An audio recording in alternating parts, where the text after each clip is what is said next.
નવરાત્રિનું પાવન પર્વ ચાલી રહ્યું છે ત્યારે શક્તિ ઉપાસના એ સર્વકાલીન રહી છે અને તેમાંય ભારતીય શાસકો શક્તિના ઉપાસકો રહ્યા છે. આજથી 5000 વર્ષ પૂર્વે પૂર્ણ પરમાત્મા ભગવાન શ્રી કૃષ્ણ જ્યારે દ્વારિકા ઉપર રાજ કરતા હતા ત્યારે તેઓએ પોતાની કુળદેવીનું કોયલા ડુંગર ઉપર મંદિર બનાવ્યું હતું અને આ દેવીને હરસિદ્ધિ કહેવાય છે. ભગવાન શ્રી કૃષ્ણ એટલે હરિ અને હરિની સિદ્ધદાત્રી એટલે હરસિદ્ધિ.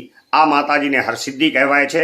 દ્વારિકામાં દ્વારિકાધીશ મંદિરના શિખર ઉપર પણ શક્તિ સ્વરૂપે જગદંબા બિરાજમાન છે. આપણી સનાતન સંસ્કૃતિમાં શાસકો પોતાને પરમાત્માના પ્રતિનિધિ ગણાવી શાસન ચલાવતા, શક્તિના ઉપાસક અને ભક્ત કહેવડાવતા અને તેનું ગૌરવ અનુભવતા.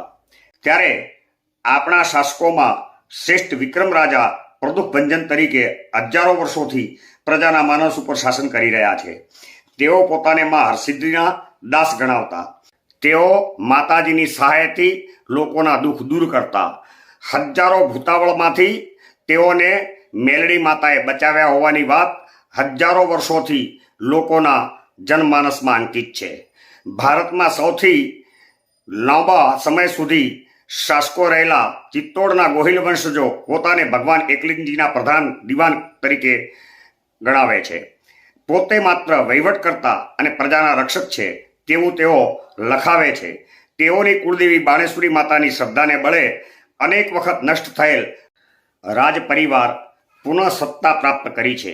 દાખલા તરીકે અલાઉદ્દીન ખિલજી સાથે યુદ્ધમાં રાવણ રતનસિંહના કેતરિયા અને રાણી પદ્માવતીના જોહર પછી તેમની 10મી પેઢીનો ભાયાત જે સામાન જાગીરદાર કે રાણા કહેવાતા તેમાંથી એક યુવક આવે છે અને એ મહારાણા હમીર જે ચિત્તોડગઢ જીતે છે અને આ ભાયાત રાણા હતા એટલે તેઓનો વંશજ રાણા લખાવે છે. અને મહારાણા કુંભા, મહારાણા પ્રતાપ જેવા પ્રતાપી યોદ્ધા શાસકો આ વંશમાં થયા છે. તેવી જ રીતે મારવાડના જોધપુરના રાઠોડ કુળની કુળદેવી નાગણેચી માતા છે. જોધપુરના શાસકોની ઈષ્ટદેવી કરણી માતા છે.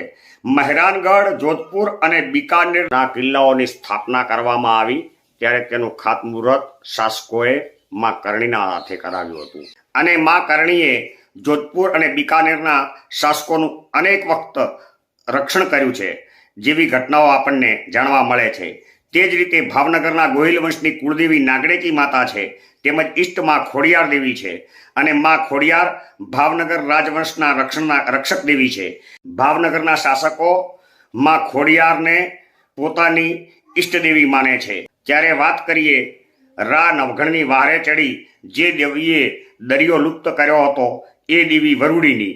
આ વરુડી દેવી વાવથરાદ જિલ્લાના નડાબેટ ઉપર બિરાજમાન છે. માં નડેશ્વરી યુદ્ધમાં વિજય અપાવનાર દેવી છે અને પાકિસ્તાન સામેના યુદ્ધમાં માતાજીએ ભારતીય સૈન્યને વિજય અપાવેલો હોવાનું કહેવાય છે, જેનું પૂજન સૈન્ય દ્વારા થાય છે. તો જેસલમેરમાં આવેલું તનોટ માતાના મંદિરે પાકિસ્તાન દ્વારા નખાયેલ બોમ્બ ફૂટ્યા ન હતા અને જે મંદિરના મ્યુઝિયમમાં રમકડાની જેમ સંગ્રહાયેલા છે. વર્તમાન શાસક વડાપ્રધાન નરેન્દ્ર મોદી પૂરી શ્રદ્ધાપૂર્વક નવરાત્રિમાં માં જગદંબાની ઉપાસના કરે છે. આ કહેવાનું તાત્પર્ય એટલું છે કે પોતાને વધુ ભણેલા અને વધુ હોશિયાર સમજતા લોકો નાસ્તિક બની રહ્યા છે. અંધશ્રદ્ધા ન હોવી જોઈએ, પણ શ્રદ્ધાના બળે તો માણસ જિંદગી જીવી જાય છે. શ્રદ્ધાળુ માણસ કદી આત્મહત્યા કરતો નથી. શ્રદ્ધાળુ માણસ પુનઃ બેઠો થાય છે. વર્તમાન સમયમાં પણ પૌરાણિક પરંપરાઓ જળવાયેલી છે. ઉત્તર ગુજરાતના રૂપાલમાં માઈ ભક્તો ઘીની નદીઓ વહાવે છે. એ જ રીતે બનાસકાંઠાના મગરવાડામાં પણ ભક્તો ઘીની નદીઓ વહાવે છે અને યજ્ઞ કરે છે. ત્યારે આવો આપણે માતાજીની ભક્તિમાં જોડાઈએ. ચેનલને લાઈક કરો, શેર કરો, સબસ્ક્રાઈબ કરો.